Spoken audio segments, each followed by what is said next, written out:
नमस्कार जय जगन्नाथ। तो मु पुणी आसिली गोटे छोट भिडटे करने। तो आज ओडिया जातिर नववर्ष तो पणा संक्रांति विश्व पणा संक्रांति।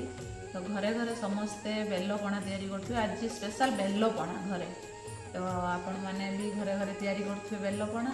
मु भी आज आम घरे बेल पणा तैयारी करछि। केमिति करूछि मु आपण मानक सहित शेयर करिवि। आपण मानक मोर प्रथम कथा है आपण मान समस्त मोर नववर्षर ओडिया नववर्षर अभिनंदन। तो चलतु देखा मु बेलपणारे कौन कौन तैयारी पकाऊे सामग्री। तो ये गोटे बड़ बेल पाचिला बेल एटारे किसी कोरा नड़िया कदली किसी बुंदी छेना ये अदा गोलमरीच गुजराती छेचा हो रही गुड़ आंब भी पड़े बेलपणारे आंब भी पड़े। तो चलतु बेलपणा तैयारी करवा।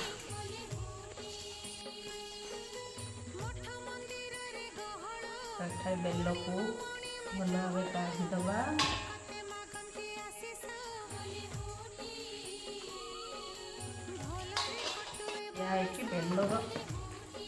बेलर गोटे अठा अंश थाए मंजी। तो से मंजी को आम पानी देकी बाहर करदबा। बेल बढ़िया से तार मंजी बाहरी जाइए। देखु एति पतला कले भल लगे। नड़िया कदली छेना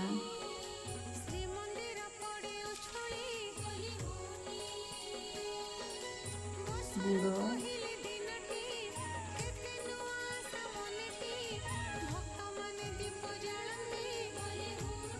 किसी बसा दही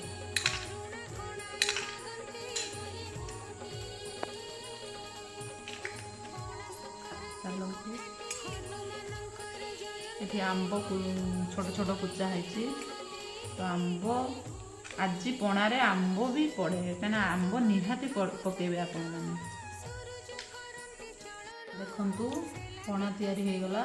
आपण मैंने चाहिए फ्रूट्स भी पकई पारे जमीक एप्पल बेदना तो सब आपण मान इच्छा। किंतु आज दिन में स्पेशल बेल पणा तो एमती कले बहुत सुंदर लगे कि गोलमरीच भी पकेबे देहपाई बहुत भल पेट बेल पीले तो पेट ठंडा रहिबो।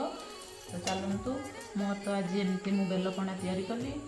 तो आपण मैंने एमती केमिति करूचंती कमेंट्स रे जणेबे। आती समस्ते बेल पणा पियंतु देह पेट पेट बहुत भल। तो एमती टिके ग्लास रे गोटे सजे देबे।